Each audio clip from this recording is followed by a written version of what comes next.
Great. Well, it looks like our room is filling up quickly. So thank you all for joining us this morning. Again, my name is Scott Thompson. I'm the NAGC president. A couple of housekeeping items here for the third day of communication school. First, thank you all very much for great questions, active participation through the first 2 days. And I hope some of you have an opportunity to check out our winners from last night's Blue Pencil Gold Screen Awards. Some amazing work that's been done this past year that we got to recognize. The full list of winners will be up on the NAGC website later today. That should also include all of the links to all of the different winning entries so that you can go and check this out and hopefully be inspired to do some great work back in your communities as well. This morning, it is my very distinct pleasure to introduce our keynote speaker, Melinda Wells, for Embrace the Jerk, How Resisting Change Helps Facilitate Change. Melinda is a change innovator, voted one of the top 10 operational excellence experts in the Bay Area. She is an award-winning business professional, continuous improvement authority, author, motivational speaker, and TEDx presenter. I also got to learn this morning that she also speaks German and Portuguese, as well. So with that, I am going to turn you over to what is bound to be a great kickoff to day 3 here. Melinda, thank you so much for being with us. Thank you so much, Scott. I certainly appreciate that. You guys, this is the last day, and I hope it's going to be something fantastic. Again, I'm Melinda Wells, and I'm a change innovator. So what does that mean? My whole focus is to inspire change in people while improving the processes. So I'm removing waste out of the process and really helping you feel more confident in what you do and the processes that you deployed. Now, I got to tell you, I'm more than amazed at all the change that we've endured, executed, and or encouraged over the last year. The ups, the downs, the peaks, the valleys, you name it, we've gone through a lot of change. So I got to thinking, there's got to be a better way. So are you ready to embrace the jerk? Understanding how resistance really is a pathway to change. In this session, you're going to learn the top 5 reasons why people resist change, how resisting change is actually good for you, how change innovation creates breakthrough transformations. And I'll also give you some tools on how to manage disruption with ease. And also, lastly, share my 8 best tips for moving forward and embracing the next normal. So let's start with change. Change is forever moving, evolving, and transforming how we see, act, and live. It means to alter or vary or even modify something. It has the ability to convert old ways into fresh perspectives, transforming the status quo of today into new standards for tomorrow. Change is the fuel that we need every single day to feed our curiosity of why, and the engine that we use often to power the thoughts of why not. But imagine this. Imagine if you never changed and remained the same, not reaching your full potential, not moving past the pain, the change, or even the resistance. Many of you are saying, I'm fine with that. Wrong. You would remain typical, standard, and basic. Now, this brings me to the first question in our chat box, and I'd love to hear your thoughts. We've had a lot of change with COVID. So how has COVID changed you? I'd like to know your thoughts in the chat box, because one of the common misconceptions in the world is to believe we can change without first resisting it. From racial injustice to economic populism to health mandates, today's current events resemble moments in history where resistance was used as a vehicle for change. Groundbreaking movements that shifted problems into possibilities, perceptions into opportunities, and skepticism into chance, planting seeds of doubt in our minds and physically resetting our thoughts towards the art of the possible. showing us that resistance happens not only when we are trying to prevent something, but when we are trying to do something extraordinary. Which brings me to the next question in the chat box, and I certainly would love to hear your thoughts as well. Do you believe that resistance is pushing us back, or is it pulling us forward? Let me know how you feel about that. I'm going to be bringing in some of those thoughts as we continue this discussion, because we've been convinced to believe that resistance and resisting change is bad. Countless experts online confirm this theory by providing strategies that help sway resistance into persuasion, offering their number one tip for a price on how to manage it, how to avoid it, and how to overcome it, just in case you experience it. But what if I told you everything you've learned about change and resisting it was wrong? Imagine if this seemingly oppositional behavior you see was the spark that enabled breakthrough transformations. Instead of stopping something or stopping a process, this was a pause that we use to understand the intent of the change, a mental trigger to query the unknown, to explore more. Now, at this very moment, you are questioning this idea because this is a new understanding. So let's dig deep and reimagine what it means to resist. Let's start with a number, 1,440 to be exact. That represents the number of minutes available in a day. Within that span of time, our body produces over 2 million red blood cells every single second. Created consistently yet differently, over 200 billion organisms have the power to change us physically each day.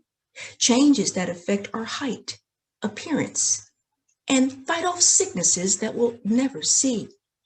Those changes, small and incremental, baseline who we are today and gradually form a new standard on who we will be tomorrow. Changes, a cycle that we go through. We don't see them, but they happen. We grow and shrink up to an inch each day. Imagine this. You ever walk up to one of your friends and you're saying, wow, it looks like you grew, or maybe a partner or a family member, it looks like you shrunk. That's because we grow and shrink, believe it or not, 1 inch each day due to dehydration. We also fluctuate in weight each and every day due to cortisol fluctuations, changes we don't see, and maybe we do, but they happen each and every day. So let's look at this a little closer. Let's look at the small changes in action. In front of you, you see 4 blue dots. Now, depending on your screen, you may see some differences in those blue dots. However, those changes are not so obvious. But when I cover B and C, you start to see the differences between A and D. The shade of blue is slightly different. You see? These are the small changes that we go through every single day. Because change is in our DNA. It represents everything around us and all things within us. From childhood to adulthood, to sickness to health, weather changes, food exploration, social media, cryptocurrency, you name it, that's change. Anything that is different than our normal routine represents change, but we know that. But did you know this? We have become recipients and disruptors of change, meaning We have become norm breakers and change innovators, constantly improving and evolving to meet the demands of today. We are transforming into a better human. And ultimately, we have become change agents. Now, for all the resistors out there, I know you're probably saying, not really, I'm not a change agent, but you are.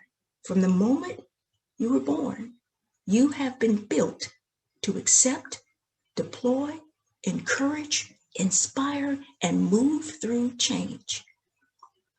Yet, of course, 75% of us are hardwired to resist. Hardwired to resist the unknown, to see it as a threat. And though we live change and see the positive effects personally and professionally, we still resist because we like what we like and we're comfortable with what we know. So here's a question for you in the chat box. Why do we resist something we need? Becca, any feedback yet from the questions in the chat box?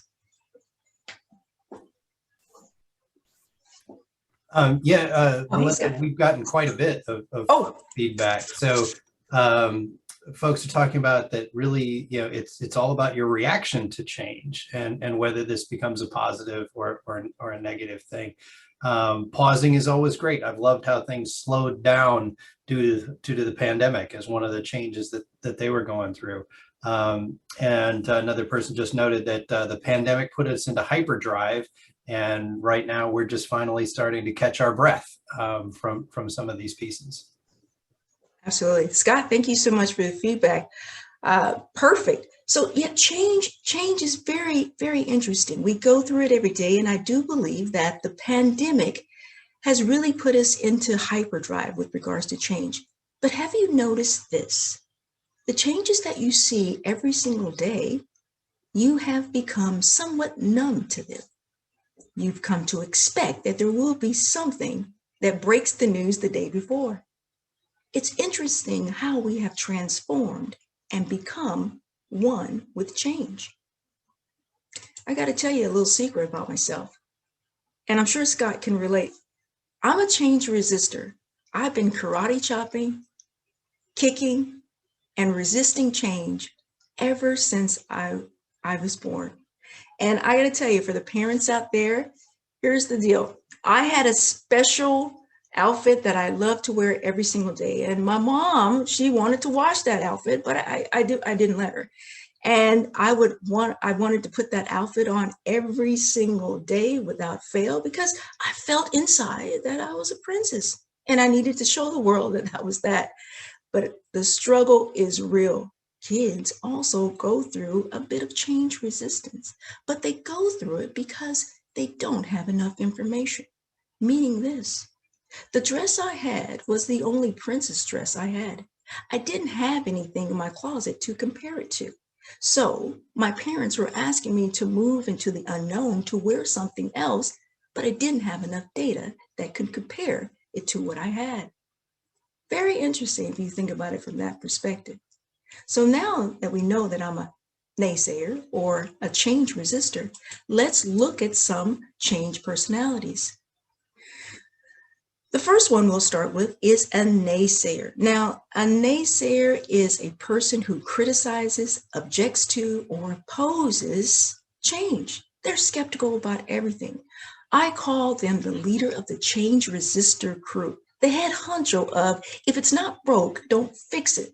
Or I like it my way. Or guess what? We've been doing things this way forever. Why do we need to change?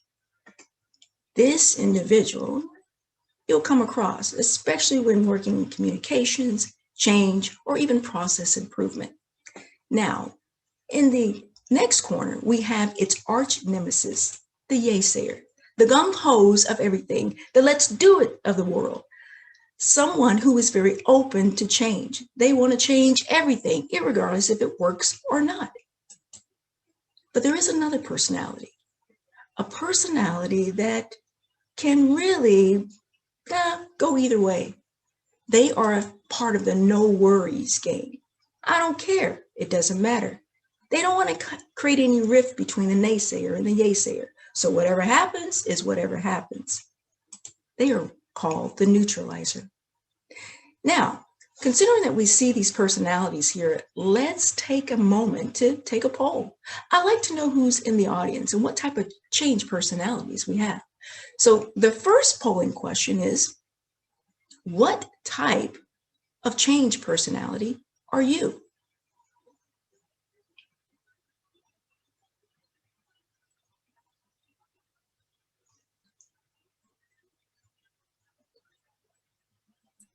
And Melinda, we're seeing a bunch of neutralizers at 52%, 44% yay sayers, and 4% of us have acknowledged being naysayers. That's okay. Thank you, Scott. And that's okay. So neutralizer, you can go either way. Now, I consider the neutralizer to be a very interesting personality. And the reason why is because you can go either way, but you need more information in order to move forward or to step back. Now, being a naysayer or a change resistor, I got to tell you, you are my best ally when I am deploying process improvement efforts, because you help me see the gaps and the opportunities in the solutions that I bring forth. The questions that you ask kind of stimulate my mind and help me see things differently, different perspectives, because we've all been told a story about how things should work, but it takes experience and questions to expand that story to see a different perspective. All right, so now that we've seen the percentages and most of us are neutralizers, let's focus a little bit more on the 4%ers, right? The naysayers. When we think about a naysayer and we think about just change in general, we see that all change is not good, but all change, regardless of good or bad, it does provide a lesson learned on how we can get better, stronger, faster, how we can be more flexible going forward. So when we think about change and moving forward and how we can become more flexible, let's look at the 5 symptoms of resisting change. And we may see this often. The value of change, one, is the value of change is not seen by the recipient. They don't understand what's in it for me. They can't see the positive benefits. Number 2, the minuses of the change outweigh the pluses. There is too much effort, too much time. It's a high risk initiative. There's too much uncertainty in the change. So you're going to have some disagreement here. 3, fear of changing because there is discomfort in the current situation, i.e. surprises. There's many people out there that don't like surprises. So they fear they may lose something if they change. So the 4th symptom of resisting change is a loss of clout. So let's talk a little bit about this. When we're implementing something new, an individual that is maybe an expert on a particular process may be perceived in the organization as the go-to individual, right? So when we're implementing something new, we are actually removing the light from that person, telling them that they will no longer, quote unquote, be of value in the past process or the previous process.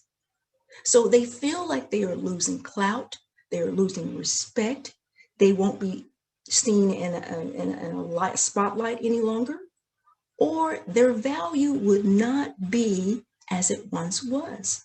And this happens a lot in organizations because we all want to be seen. We all want to be noticed for what we do and the level of contribution that we have within an organization. However, when a new process comes, everybody is at the same playing field all over again. Okay?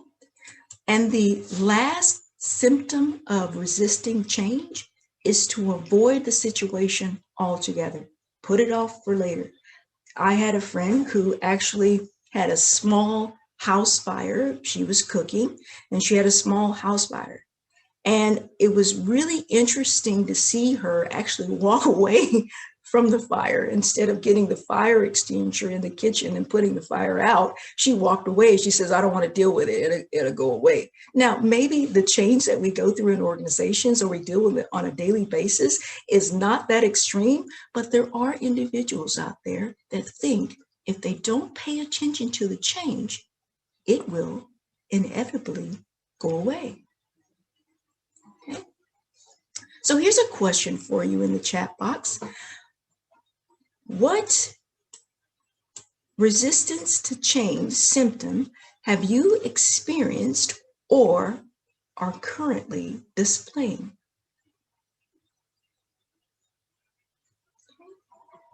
And I'll ask for some feedback in a few more slides. Charles Kettering is an American engineer whose inventions helped further the automobile, along with Henry Ford. And he once said, the world hates change, yet it is the only thing that has brought progress. Now, think about it from that perspective. The only way we move forward is with change, but yet 75% of us are hardwired to resist. Interesting. So in order to believe this statement, we must first understand that change is not a problem. More so, change is a decision to move forward, to engage or to not engage, a resolution to remain stagnant or to do something new.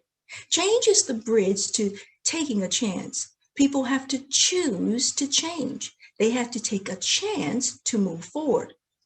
Let me know in the chat box if you agree that change is not a problem. Scott, any feedback yet? Yes, Melinda. First, we had lots of folks sharing lots of different pieces of the things that they've experienced, kind of all of them from several of us. And the next one that you were asking before, remind me of that one. Oh, the one that I asked before is, do you agree that change is not a problem? So one person was saying, hey, really like change. Personally, it's reinvigorating. But some have experienced exhaustion. It's kind of this finding yourself in different spots depending on what the change is, what the situation is, and whether you find yourself, seeing the benefit out of that and, wanting to, kind of be any one of those three characters that you described at the start, depending on what those circumstances are. Well, absolutely. I certainly agree. And I like that comment on change is invigorating, because as I mentioned earlier, if we don't change, we remain typical, standard, and basic. And when we remain typical, standard, and basic, we lose our spotlight. We don't add the full value that we have. We don't reach our full potential. So it's very interesting how we look at change. And if we had one word to describe it as invigorating, I think I'll use that now. But invigorating, I like that. I really like that approach. And so whoever said that, kudos to them. So instead of looking at change as something bad, we should be asking ourselves, why should we resist it? With two or more probable possibilities or options, the choice of maybe and maybe not is always, and I repeat, always open for interpretation. For example, if a doctor confirms you have a debilitating disease, you can always get a second opinion.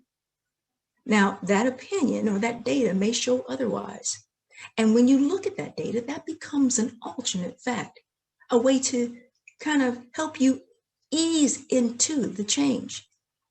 So when you resistance is not the unwillingness to adopt or adapt to an alternate circumstance.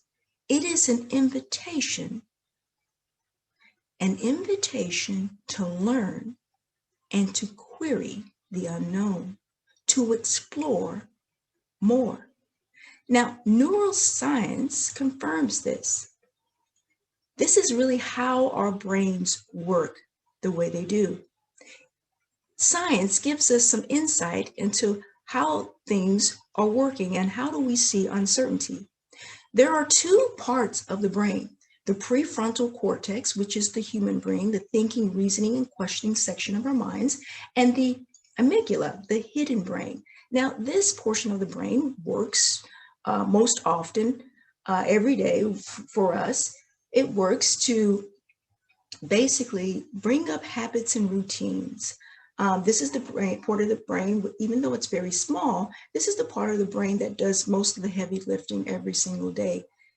But the challenge is that when we look at our brain, the portion that needs to work most is the front part of it, because it's the thinking, questioning, and reasoning section of our minds. This is where new ideas, new thoughts, and new perceptions, or perspectives are received. So when we make sense of the data, when we receive new information,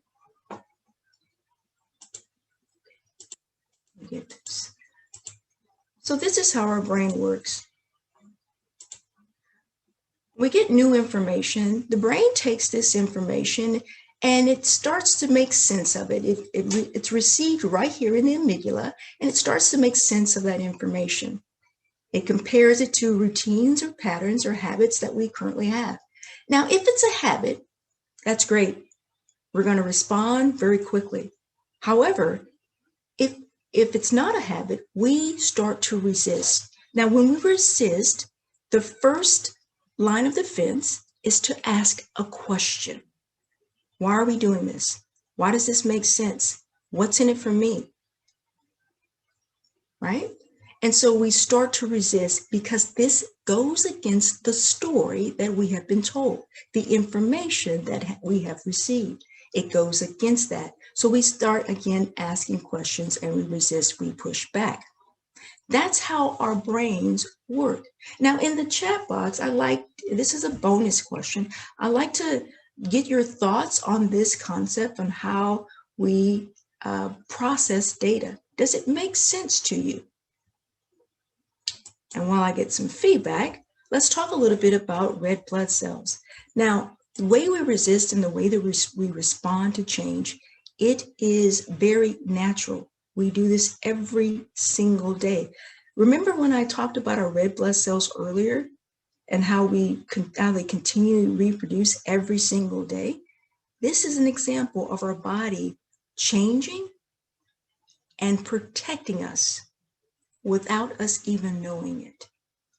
It's an involuntary movement that happens often. Change is an interesting dynamic. So when you look at it, the challenge is we need to use the front part of our brain to make a decision. Again, that's the thinking, questioning, and reasoning section of our minds. But our brains, believe it or not, it's lazy. It takes everything you do, especially if it's a repeat, and it turns it into a habit. So it doesn't have to work hard.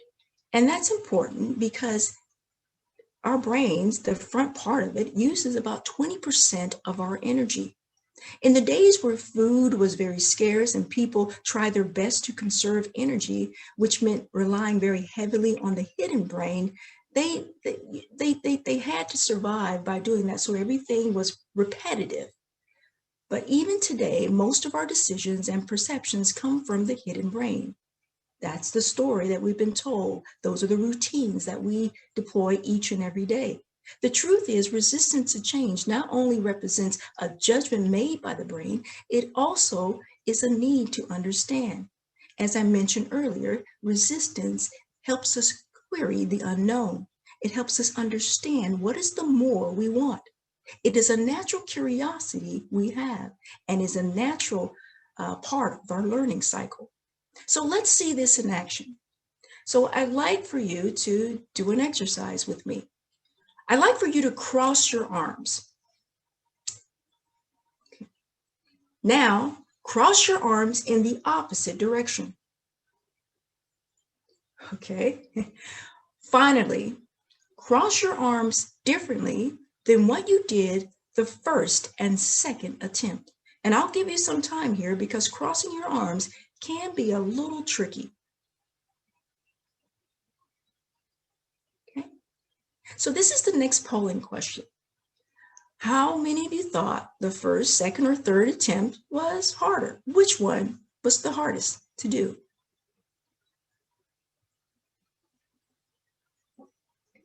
And Scott, what's the feedback on the poll? Was it the second, third, first attempt? Which folding of the arms was the toughest? The third one is at 53%, and the second one is at 47% at this point. And by the way, from our first poll, we had a few more people acknowledge their naysayerness. So, thank you all for joining me. I love that. That's perfect. So let's take a look at it. All right. Okay. So we have left hand out, right hand out, both hands out. You are right. In fact, you were right. From the polling of the second and third time was a little tough, but in fact, when you crossed your arms the first time, it was easy because that signal came from our hidden brain, a place where routines and habits are stored, memorized, and released. However, when you crossed your arms the second and third time, it created a flutter of ideas and thoughts, trying to understand the why and why not. Those ideas and thoughts came from the prefrontal cortex, the front portion of our brain, the thinking, questioning, and reasoning section of our mind. So those thoughts that you felt, the fumbling of your arms when trying to decide which way or how does that look, crossing my arms the second or third time, those thoughts that you felt were resistance. And we encounter this every single day when we are introduced to something new. Now that you've experienced this exercise, this is now going to be stored as a repeat behavior going to your hidden brain. So you won't push back or ask questions or resist the next time you're asked. Scott, and this is a bonus question. I just want to get everybody's thoughts on this and what do they think about that idea? Sure. So I had one person note here that they really had to think about that there was a third way to do this. There's a couple of comments about brain training and, ended up like hugging themselves on the third one. So it was really triggering a lot of this thought process going on in trying to go for, what do you do in that third one? Absolutely. Absolutely. That's excellent. Thank you so much. I appreciate that. Yeah. So it's tricky. So now think about a change resistor and the challenges they go through every day or when they're presented with change. That's the same thing that's happening. So now that that has happened, is that a bad thing? Okay. When faced with multiple options without data, the resistance stimulates questions. Why is this change happening? Why do I need it? What's in it for me? Why am I being affected? Questions stimulate what's called instinctive elaboration. This is a natural need to know. They energize us and enlighten us with new ideas. Resisting change exercise our mind by helping us come up with varied solutions to the message or the new process. Deny our brain the ability to change, grow, and alter. We deny ourselves a fundamental need to learn. Because questions have power. When we ask questions, we get more information. We grow from a single story. We often push back on change because we need to understand the intent of the message. We need to question, and we need to question in order to understand. Just as we go to the gym, or we work out, or we take a walk, those things that we do on a daily basis helps us stay in shape. Well, our brains need this same type of movement in order to stay in shape. It needs content. It needs information in order to grow. Questions bring in content that help extend our knowledge from a single story, as mentioned. It allows us to insert a different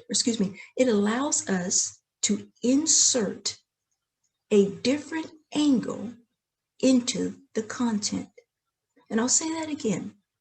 Questions allow us to insert different angle into the content. It allows us to insert a different angle into the content. Every time you ask a question and it is answered, you learn, you grow, you get better. Now, according to Taishi Ono, who is the founder of the Toyota Way and the creator of the Toyota Best Practices, this statement is true. He is saying, ask why 5 times about a matter in order to thoroughly understand the intent of the message. And that's important for us in order to move forward into the unknown. Now, what we've learned to date, we've learned that we are hardwired to resist change. We do know now that change is not a problem. It is a decision. And 75% of the people in the world don't like change. Resistance helps us understand the change. And guess what? Our brains are just a little bit lazy.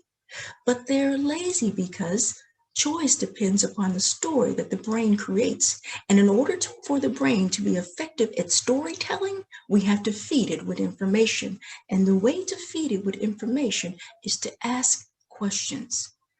Inevitably, we are in a race towards change.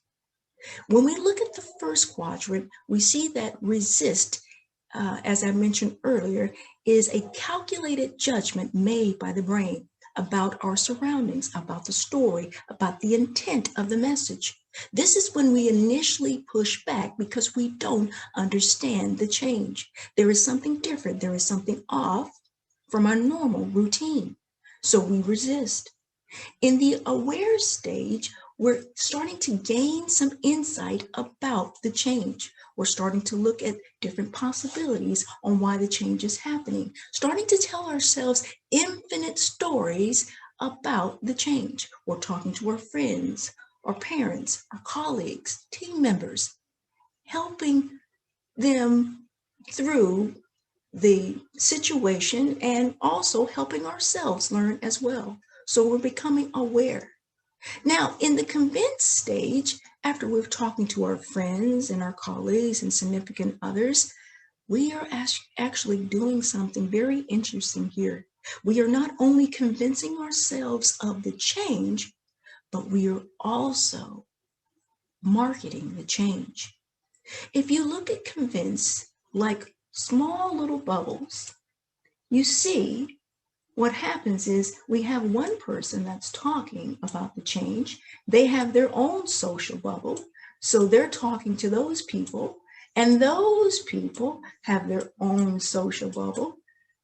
And so everyone is learning about the change differently at different times, but the information is spreading. So in the convinced stage, again, we are not only convincing ourselves of the change, we are convincing others, and the others are convincing even more people. Embrace is when now we're fully committed to the change and we want to move forward into the unknown because we have enough information about the change. Resistance is the beginning of change. You should want to deal with resistance because pushing back doesn't stop the change. It helps you understand the new idea more, and also it helps closes the gaps in that new idea. When we deploy things, we don't know everything. We only know what Google has told us, or what a potential client or someone that we work with has told us. So in order to learn more, change resistors help us see a different perspective. So never assume that resistance is only about an opposition to an end.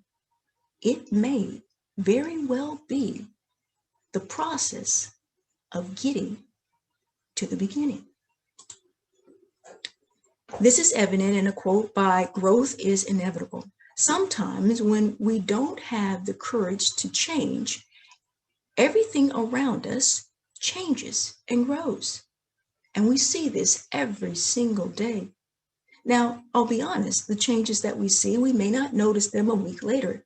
But just because we notice them a week later doesn't mean that it didn't change the day before. Awareness is the bridge to embrace. So now that we understand when we resist change, our brain is really saying, I need more information. I need to explore more. Posing questions like, why should I care? How will the change affect me? What is the intent of the message? When we understand the intent of the message, or understand the intent of the change, we are better equipped to embrace the story, embrace the change, and we have more confidence to move forward into the unknown. And as Charles Darwin once quoted, it is not the strongest or the most intelligent who will survive, it's not the strongest or the most intelligent who will survive, but those who can best manage change. And I had to work through that one just a little bit to best manage that change. But Charles Darwin is a very interesting individual with that said this quote. And the reason why is because if you think about everything that happens within the world today, and you think about individuals that are successful, not successful from a monetary perspective, but successful in thought leadership, successful in their entrepreneurship, successful in companies and their positions and things of that nature. And they don't even have to have a great title, but they're successful in what they do. They are change innovators and norm breakers. They are able to ferret through change and able to step back, pause, ask the right questions in order to bring other people forward through the change as well. So this is a very unique characteristic. So here are the 8 tips for embracing change. First, keep the big picture in mind. Learn from opposing views, and remember, fear is a good motivator to learn and explore more. Find where you fit in by stepping outside your routine loop. Every single day we have certain routines that we do. And when we step outside our routine loop, we're able to not only find our unique value, but we're able to inspire others as well. Also, we have to remember to resist change in order to understand the intent of the message. Resist, not in the sense of shutting down, but resist and ask questions. Question everything before moving forward. Talk about the change. Work to put the pieces together so that you understand it. Talk to friends, family, significant others, your team members, your colleagues about the change. Understand different perspectives before moving forward. Identify and proactively assess the challenges that are going on with the change. Does it make sense? How will this change help you? And then lastly, tap into the power in you. After you discover what's in it for me, understand how you can apply your value to the new process.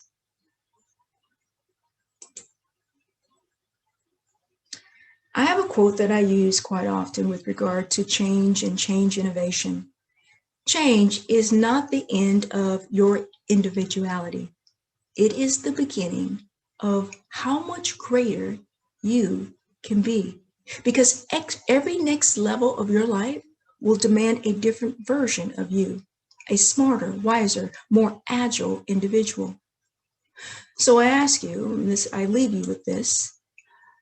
Discover what is the more you want when changing.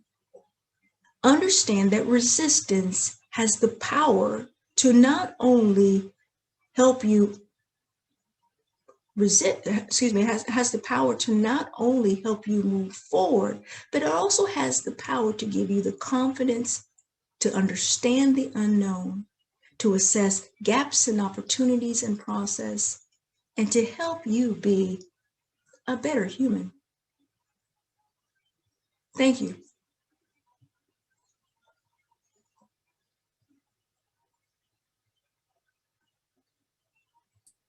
Thank you so much, Melinda. This has been great. One question I wanted to toss out at you here is that, while we walk through each of those steps that you so wonderfully described in processing change for ourselves, we're in positions where we're also trying to help others within our organizations and within our communities move through that same piece. Do you have any particular tips of how we take these pieces and share that in a way that helps others process this too?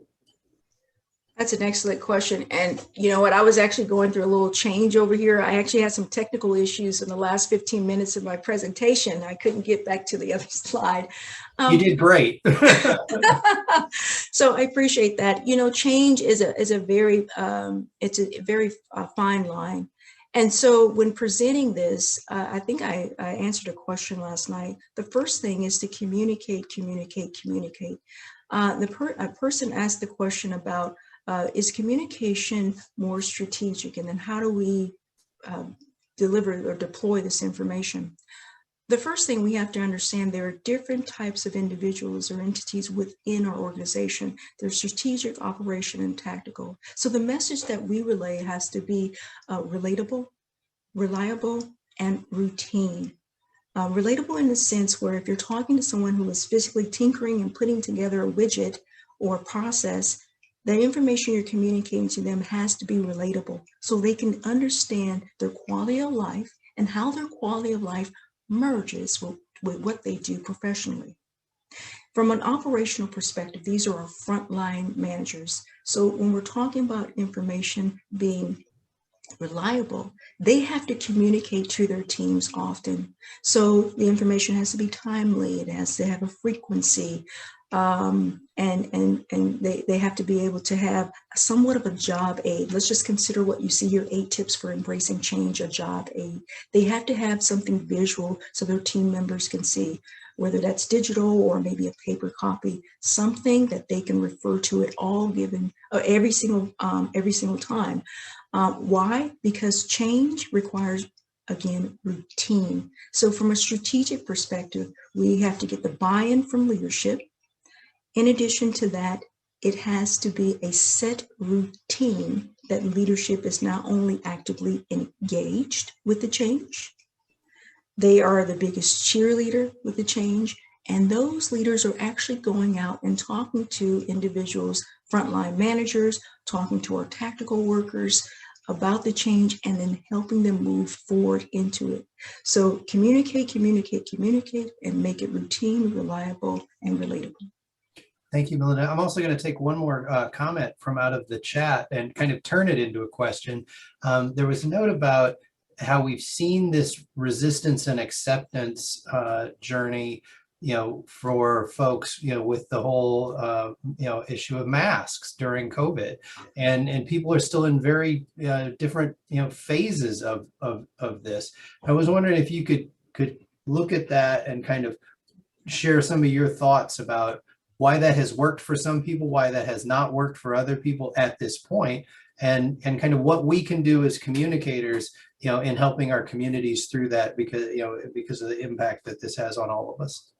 Yes, that's an interesting. So that is definitely the hot topic, right? Coronavirus and just all the nuances that goes with it.